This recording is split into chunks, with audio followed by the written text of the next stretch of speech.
Friends, good afternoon and welcome to post lunch session. In this session we will have a discussion on summative assessment. So in this session we have in addition to me we have three resource persons. Left to me Mr. Vinay Derraju, he is from Karimnagar, SRG member. Next Raghuram is SRG member from Mahabubnagar, of course he is Lata Madhavi from Medak. Friends, in this session we will have a detailed discussion summative assessment procedures. Now we have following the summative assessment. We have two summative assessment now in the academic year from this academic year. So the summative assessment is meant for to assess the children performance in different domains of the language and based on our academic standards. And there is a provision to assess the children performance in each academic standard. We have two types of summative assessment procedures. One is the class 6 to 8th one model, and 9th 10th we are following one model, where in 9th and 10th we have a two papers in each in English. Whereas 6 to 8th is one paper, that is 100 marks. Formative, we are also following the same formative procedure from class 6 to 10th.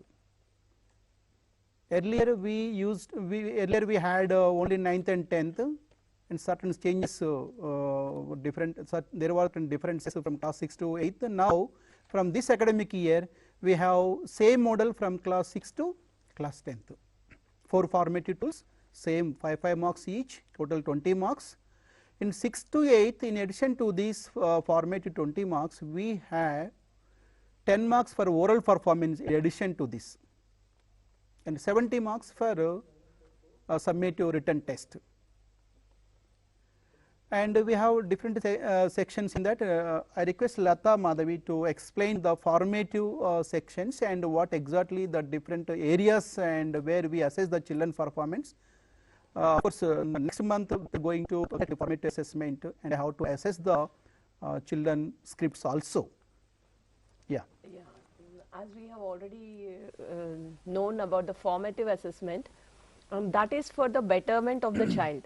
But summative assessment we come up to is like saying that this child can come up to this level. So it's not only the assessment for the child, but it's like a reflection of the teacher, what I have taught and how the child has understood it and what is its performance in. When we look into this, we have a total of 70 marks, and out of which 10 marks are for oral discourses that we do in our classes. We ask questions and responses of the children, and sometimes oral discourse presentation, that is allotted 10 marks. And at the same time we have the other component like reading and comprehension, vocabulary and grammar, and creative expressions and conventions of writing. And let us see, for reading and comprehension we have 25 marks. The spillover is like this, like we have 25 marks, out of which 10 marks are for scene text and Textbook based. Textbook based we have 15 marks, in which we have 5 multiple choices MCQ questions and 5 questions, and next we have 10 marks for question answers, which is like a factual question we have in that, inferential questions, and at the same time we have analytical questions also, all together put forward to 5. In that at least one factual question can go, and one analytical question is must. Informations is one, and that 2 is of your choice, not more 2. At the same time the analytical questions also are all the level carry. And next we have in the reading and comprehension only unnamed passages or poem, which comes to 10 marks, and in this MCQs to be 2 and the questions will be 4. And that also is compulsory that one is factual and is a inferential question, and one is analytical question. The other question may be of your own choice. So 2 MCQs there, and 2 MCQs also, the 4 multiple choices will be there. When you're teaching children how to answer this, it is better to that the elimination is better. Instead of selecting the correct answer, it is good to eliminate the wrong answers first, and then for the better selection of the correct answer. And you have vocabulary and grammar. And when it is vocabulary and grammar, we have as directed, which come to 5 marks.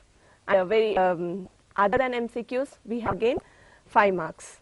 So altogether this is 10 marks, and in this there is a closed set of questions, and there's no open-ended questions, all are closed set of questions. You will have multiple choices and the child has to select from there. And the next one is grammar, which we have closed test, again 5 marks, and MCQs will be 5 marks. Out of this MCQs will be 5, which is from 27 to 31, it comes to be 10 marks, and out of that 5 and 2 marks each in there, and that comes up to 10 marks. Next, having terms of writing, in that we have 5 questions. We are prepared. We have to keep in mind that the 5 questions are clearly it's targeted. It shouldn't be more than 5. Sometimes even there are more than 5. The confusion for the teacher how to allot marks. So that can be checked out. So definitely there should be only 5, and out of that 1 should be spelling. This is very, very important. So spelling should be taken into consideration, and it's like punctuation marks and capitalizations can be taken into consideration. And next we have creative writing. In this we have 2 types of discourses, the major discourse and the minor discourse. Both of them we will be having 2 choices each. Like 33 question also will be having choice, and 34 question also will be having choice. And first question will be allotted 12 marks, and the next minor discourses are being allotted 8 marks on the whole. So when you have to give the marks for 100, 20 marks in formal, 10 for oral, and all the other as we have done 35, 10, 20. So this is how is the breakup. 12 marks come up to 100. Yeah. So 6th to 8th class we have a one setup, 9th, 10th one setup. The 6th, most of the teachers say that the number of questions have been increased. Don't worry about the number of questions. We have given for even multiple choice question also we have given a number. That way it has increased. In 6th, in 10th class we have 29 questions. So please don't worry about the number of questions. So this is we are allotted for section wise, academic standard wise, for each question has a given number so that it has increased. So this is a kind of area where you know how children are performing. For example, if you allot the marks in a register, if you look at the discourses, how children are getting the marks. If you look at the conventions of writing, where you can do some calculations also, and accordingly you can change your strategies to improve the children performance. Friends, so this next for class 6 to 8 summative model paper will be like this.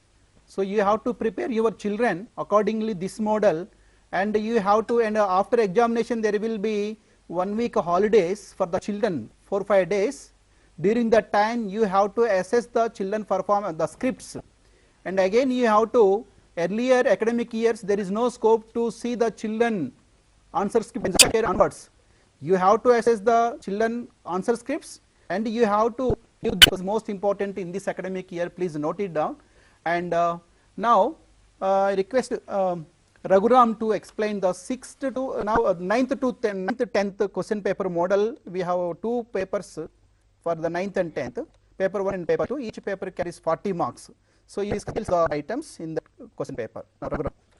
Return to the consortium of English language teaching, and in paper 1 the number of questions is to 29, whereas in paper 2 number of questions have been increased to 34, and few changes have been made. The questions in it and ample chances to use it. And if you look at the slide, it's very clear. And in the same sections we have reading comprehension, grammar and vocabulary, as well as creative writing. And if you see paper 1, reading comprehension, the questions from 1 to 7 are textbook based, and in which we have 4 MCQ questions and 3 short answer questions. Similarly, from question 8 to 12 is again textbook dependent, and we have 5 questions, 3 MCQs and 2 short answers. And if you come to paper 1 section B, vocabulary and grammar, the same from 13 to 17, it's based on editing, and 18 to 22 choosing the right word, and from 23 to 27 rewrite as directed. These are a few changes which we made. I think Raghuram, last year we had only 2 items in vocabulary and grammar, only editing and closed type test. Now we have the closed type have to change into split into 2 parts. So the ones choosing the right word, and second one the rewrite as directed. This is a major change. And if you come to section C, same creative writing 28 from group A, internal choice, and question number 29 minor discourse. And so section that is 15 marks, section B 10 marks, and section C 15, in which 40 marks. We come to 2 number of changes, and in section 2 section A, which is reading comprehension. Earlier we had only 2 passages, now we have 3. First and 5. In paper 2 is exclusive textbook English, and the text that have not come across before. Question number 1 to 5 related passage, in which 3 MCQ questions and 2 short answer, and number 2 to 10 are related to poem is not found in teacher reader, right? And 2 multiple choice and 3 short answer, and question number 11 to 15 is again related to a passage. The same with 3 MCQ questions and 2 short answer. And if you come to vocabulary and grammar, very important. Here, question number 16 to 18 as directed, and we give the instruction, a particular discourse in which a few sentences are either numbered or underlined. The children are expected to rewrite the sentences as directed. And question number 19 to 22, it's a closed type text, which is again textbook independent. And 23 to 28, here the scope is on the morphology or different forms of the words, and certain words are given, and the children are expected to use the right form of the word in the particular context. And question number 29 to 32 is right form of the word, and 19 to 22 textbook independent, and 23 to 28 choosing the right one. There is a chance 2 words are given, and the children are expected to choose the right word to complete the text. And section C, creative writing, again it has 2 questions. Question number 23 focuses on major discourse in group B with internal choice, and question number 34 minor discourse under group B. This is the new pattern, and we have observed a few changes here in this paper.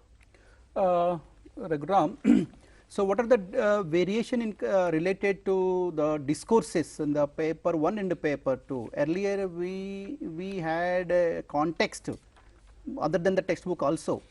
So I think this time we have changed the discourse C section in the paper 1. Can you say something about on that? Yeah. So it is totally textbook linked now. Yeah.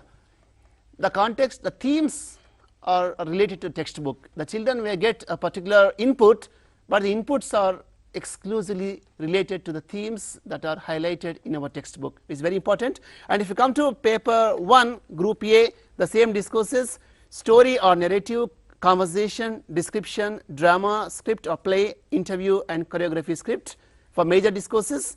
And paper 2, biography, essay, letter, report and speech. These are the major discourses targeted. And if you come to minor discourses under group A, it's message, notice and diary. And in paper 2, it's poster, invitation and profile. And one thing, either in paper 1 or in paper 2, the inputs are solely exclusively related to the themes that are highlighted in the textbook. Yeah. Now we have few changes. One is in vocabulary and grammar in the paper 1. Instead of 5 marks, this time we have split the 5 marks into 2.5 marks. Each question will carry half a mark. So in the paper 2 also, there are instead of 2 sections, we have 4 sections. So in order to cover more number of questions, more number of area, we have included this type of structure in the question paper, so that we can justify for all type of students also.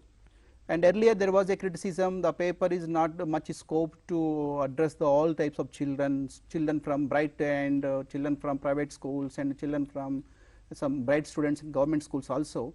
So now, keeping in view of the public opinion, we have made some slight changes. The number of marks, the number of sections, each section wise there is no much change, but the change within the vocabulary and grammar items. And of course, the creative expression, all the creative expression, the discourses are linked with the main text. The context is given from the textbook, and the children have to extend it for the different discourse. It may be a conversation, it may be a description, it may be a letter, whatever it may be. The textbook context will be there in the paper 1 discourses. Of course, paper 2 theme may be related, it may not be the textbook context. So these are the changes. Now I request Raghuram to continue some more insights into the vocabulary and the grammar. Yeah, frankly speaking, the grammaticality is assessed in terms of editing. So, editing is a very common phenomenon in any language process, and we need editing when we come across something unacceptable, and we need editing for well formedness. In most cases, it is observed that at the early level children may make a few mistakes, mistakes need to be endured, but when we come to language accuracy, it is very important to see editing, and it is very important in language use. The reason is that we expect a standard or a well formed language expression. It is natural in any language context that we observe the acceptable version of language, and in written form we see the conventions and the layout, and one thing, editing is related to the written discourse. Of course, in spoken form it is not possible, since language, the spoken form of language is spontaneous, we just can't go back, but in case of written discourses we have a chance to go through editing, and editing is done at various levels. It is done at sentence level as well as at discourse level. In both the cases, the content area, discourse features and language accuracy are significant. And what do we do during editing? While reading a written discourse, first we consider the content and the context, and we observe the use of language units, that are words, phrases and sentences, and how these language units are associated to make a meaningful discourse. And apart from that, we observe the conventions of writing and the layout of the written discourse. Particularly when you see a notice or a letter or a report, it has certain specific layout and we have to see, and very important, the capitalization, the punctuation, spacing, everything matters in a written discourse. And where editing is possible, and these are the areas of editing. One is thematic editing. It means that the text or the discourse is thematically united. I mean to say, a discourse, whether spoken or written, should highlight a particular theme, and it has to develop the theme, which we call the main idea, and that should be supported by other details, and how these details are logically organized, which we call the coherence, and how these sentences or the expressions are linked with the cohesive devices. So, three areas are very important: unity, coherence and cohesion. And the second one is syntactic editing. So, this is what we call right. In thematic editing, the contextual relevance and the development of idea, organizing the ideas, coherence and cohesion. Let us have a look at the slide. Next.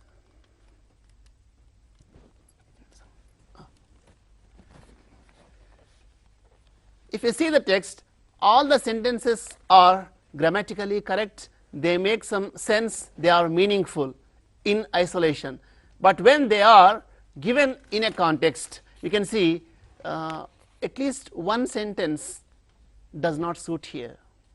Next one. Right?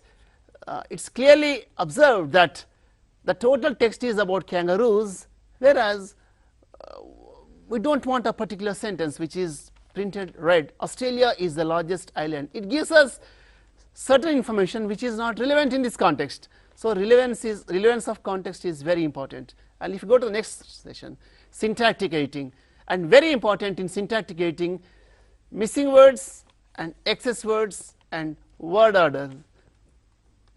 Right. If you have a look at this slide, the man surprised at my outburst. He looked out at me smiling. I know all about the game, he said. Are the boys brothers? My sons. And if you see in the first sentence, one word is missing. and in second numbered sentence, you can see one word is excess, and in third the word order is not correct, and it should be the man was surprised at my outburst, and he looked out at me, not necessary, he looked at me smiling. Here out is excess word, and the first one word is missing. Are the boys brothers? It should be the boys are brothers, my sons. So in first case missing word, second case excess word, and in third case the word order is not correct. And next level of editing is morphological editing. Here these are the areas that come under morphological editing: tense, which is either present or past, and aspect, and passive, agreement, person, number and gender features, and case, and affixation, the use of prefixes and suffixes. Let's have a look at this text. The old woman came forward, has poured some water over the piece of bread in his hand, moved it around Bayaji's face, and flings it away as an offering. She ran their palms over his cheeks and passed her fingers on her temples. All 8 fingers gave out a cracking sound.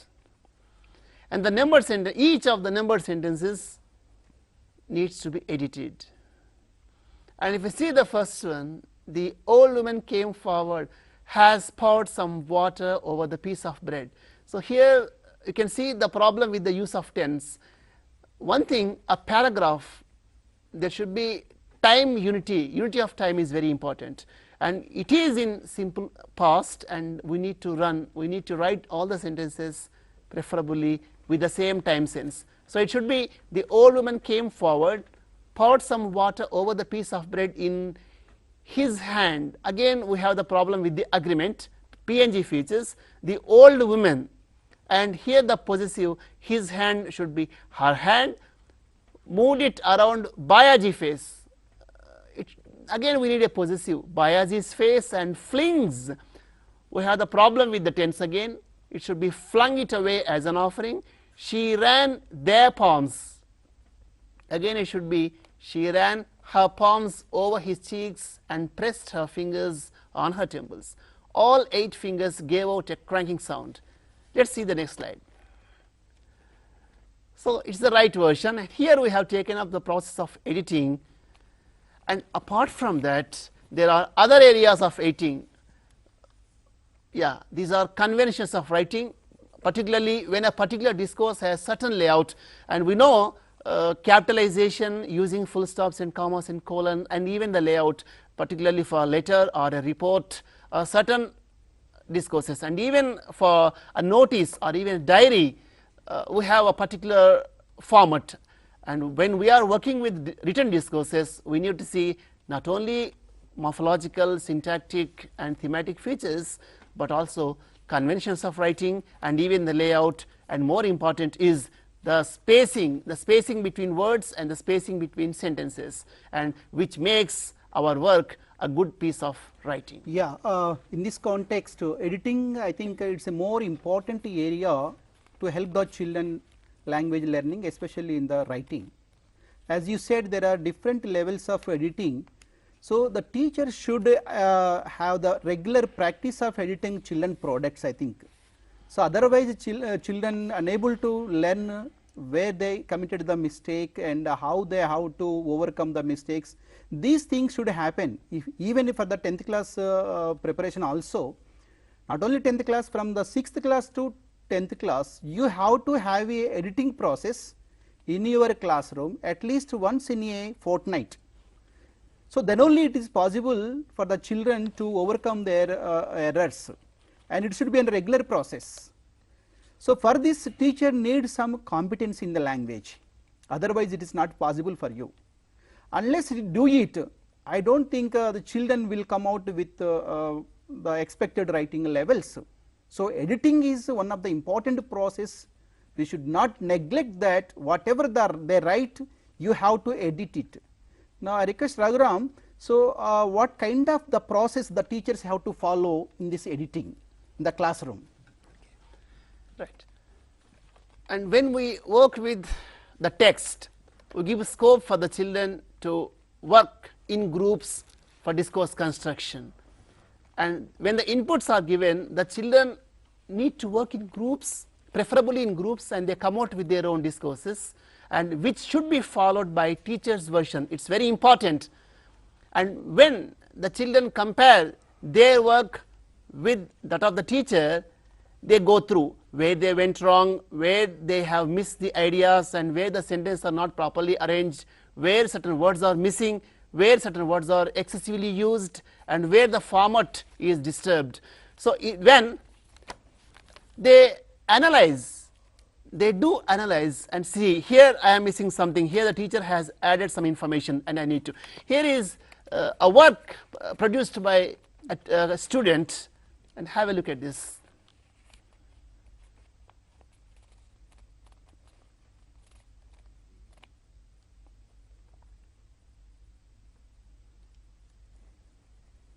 Right.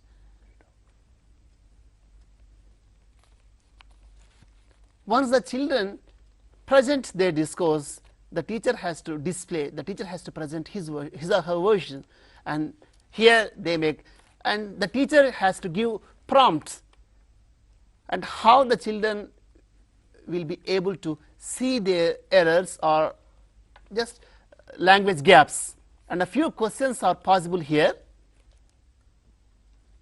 Right. This is the teacher's version. Next slide.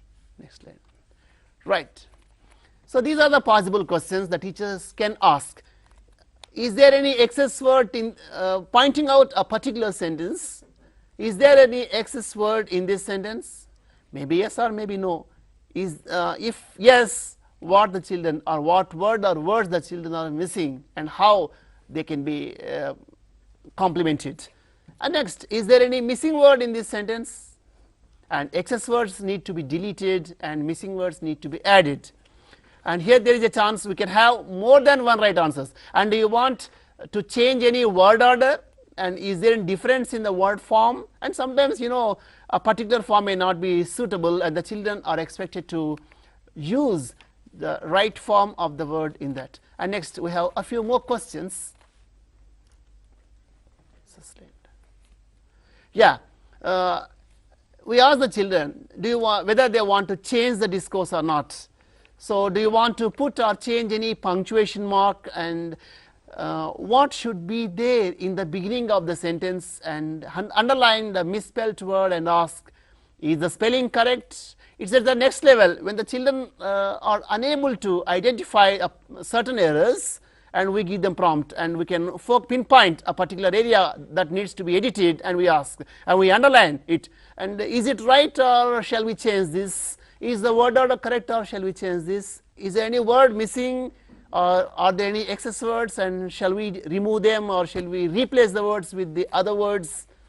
And or are the sentences properly arranged? These are the possible questions, and every time we are giving scope for the children to edit their works by themselves, and the teacher's role is to facilitate when the children work together, and it's the role, it's the duty of the teacher. It's we have to help the children, and again, let each group rewrite the corrected version. The draft is edited and they rewrite, and including the ideas from the teacher's version. So teachers' ideas and teachers' work support the learners, and finally they come out with a better version. And this is very important. Although it is time consuming, it's very important as far as language accuracy, as far as the right use of language is concerned. So dear friends, editing should not be neglected, and it should be practiced continuously in whenever time possible. And another thing is, we should give the children scope to present their works, and we should give time for the children to make the comparison, and we should give time for the space for the children to come out with the better version with the help of the teacher's version. Yeah, right. I would like to add upon yeah. SCERTs a little. Everybody has a belief that teacher's version is for better writing. But most of the schools we have seen is, when the teacher gives the better version, some of them are copying it down in their book. This is not to be supported, it is just for an exposure of the better writing, but not copying it down whatever the teacher is writing and by hearting again. So it again becomes the same old traditional conventional method. So if say in any schools it is followed, please try to avoid it. Thank you. So in the editing, the teacher need to edit the group products only. Most of the time if you edit the children version, children individual writing, if you find out a lot of errors, the child may be demotivated due to the red marks.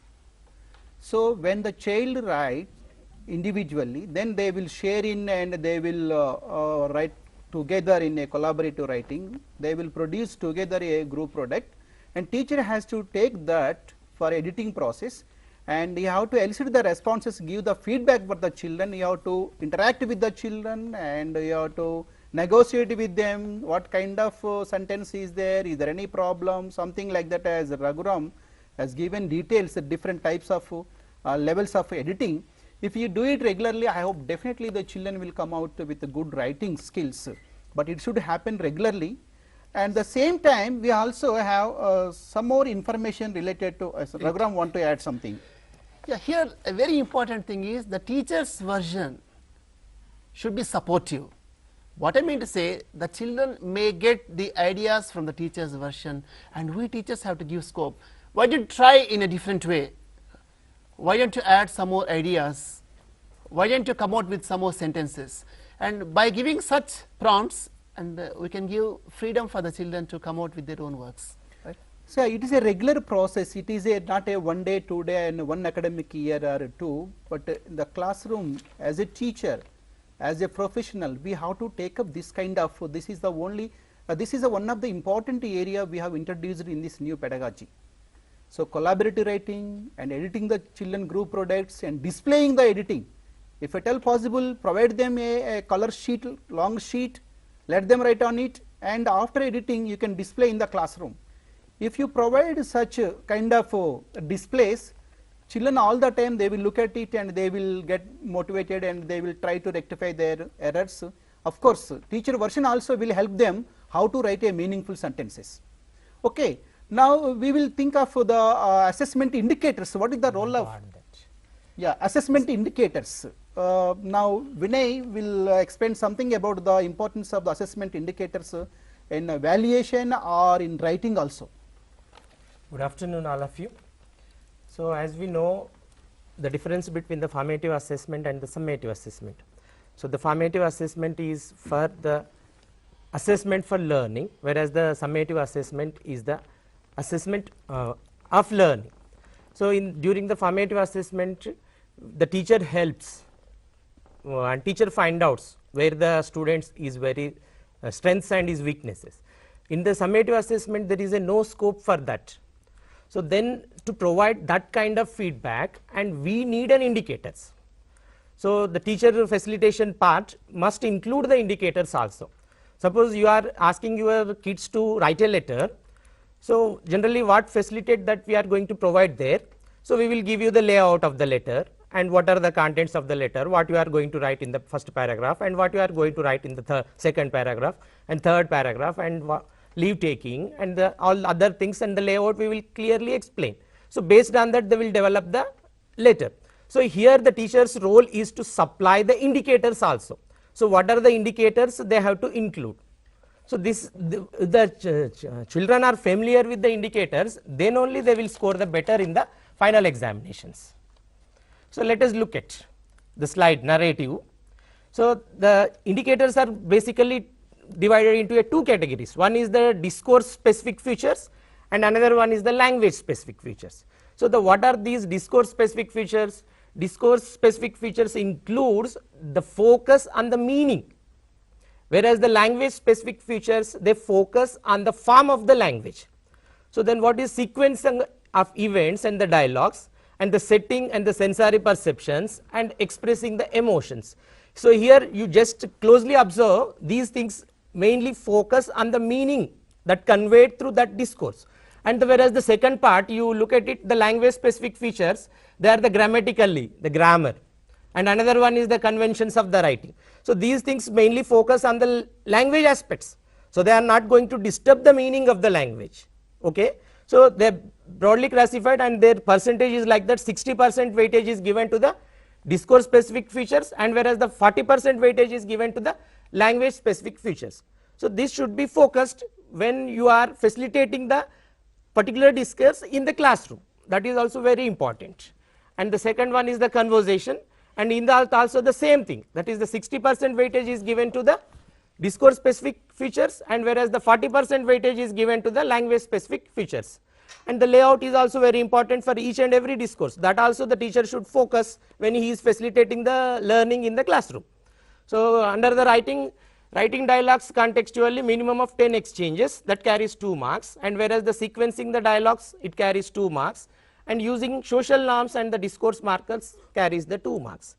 And in the language specific features, grammatical, again the PNG features, tense, aspect and agreement, these will carry the 1 mark, and other one conventions of writing carry 1 mark. Coherence and use of connectives, pronouns also carries the 2 marks. So like that, all other major discourses, description, interview, script for drama, play, script for choreography, and next one is the speech, news report, letter writing and essay writing, and the biographical sketch. So these are all the major discourses, and let us go to the minor discourses. So the minor discourses also, there are certain indicators for them. So look at that one, the common features, that is notice, diary, message and poster and invitation. So discourse specific features are the layout and the design and the illustrations, they are carrying the 1 mark, whereas the language specific, they are carrying the contextual relevance and the coherence for 1 mark, and the well formed and the brevity will carry the 1 mark, and the conventions of the writing, that is punctuation and the spelling, and they carry the 1 mark. So while formative assessment also, you should focus on all these indicators. So okay, the well formedness and the brevity carries 2 marks. Okay, you please note it down. First one is the 1s, 2, and the third one is the 2 marks, and the fourth one is the 1 mark. Altogether they are the 5 marks. The contextual relevancy indicators under the each discourse. Notice it's a persuasive language, and the invitation, appeal, and whereas in the diary it is an emotional reflections. In the message, elements of the emotive, personal, and the poster includes the brevity, emotive language, conveying the message and conceptions. For all the major discourses, 1 mark for the discourse specific indicators and the 4 marks for the language specific indicators. And yeah. Now these are the important, as you said, every teacher should be aware of these indicators every discourse wise. If possible, I think they have to display in the classroom also. So it will be known to everybody, and the children also try to follow the same thing whenever they, even the, for example, now you are preparing the children for SSC examination. I request all of you, please write down, note down all these things on a chart and display in your classroom. Let the children look at it every day. So whenever they want to write a letter have a specific discourses, and there is a one, as Vinay said, there is a 2 types of indicators. One is discourse specific and the language specific. Language specific, it may be related to all discourses, where discourse specific there may be some feature may be different. So the children should identify those things. I think they have to work on that. And while facilitating the classroom group activity, at least the teacher should prepare a checklist. Yes. Suppose you are writing, asking the children to write a letter, and teacher should have a checklist. So if they write after completing the letter and you give that checklist, so the children will check it whether this feature is included in that. Yes. So that they will get an idea that these features must be included in the letter. Yes. So they will get aware of these indicators also, so that they will score the better marks in the examination. Same time also, this also very useful for the teachers during the evaluation. Whenever you go to the SSC evaluation, what happened last year, some of our friends, whatever the children may write, they are giving just full marks. If the script does contain 10-12 sentences, they have given full marks.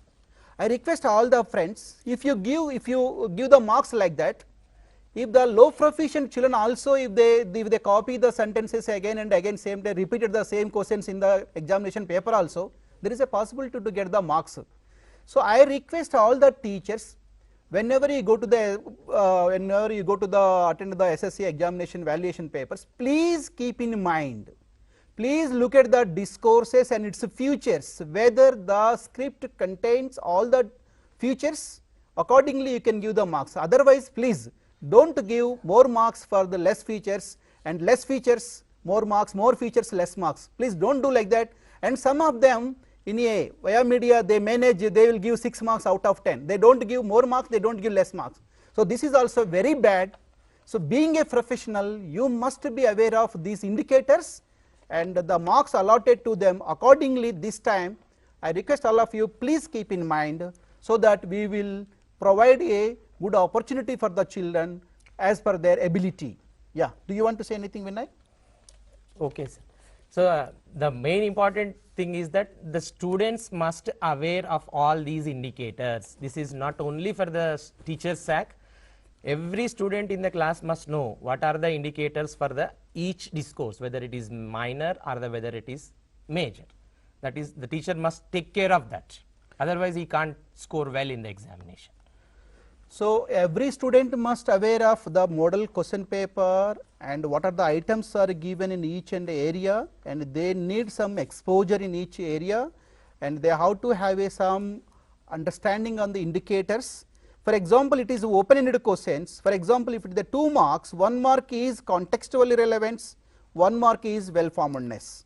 If it is a 1 mark question, half mark should be given to the context relevance, half mark should be related to the accuracy of the sentences. So this is the way how you have to award the marks, and children also should aware of it. So in that way we can develop a clear understanding on these indicators. Then only children as well as the teachers, if you have a clear idea, if you display in the classroom also, it become a familiar and routine, so that everybody will get a clear idea. I hope this type of practices will help for the coming academic years, so that we can minimize the errors and we can help the children improving their writing.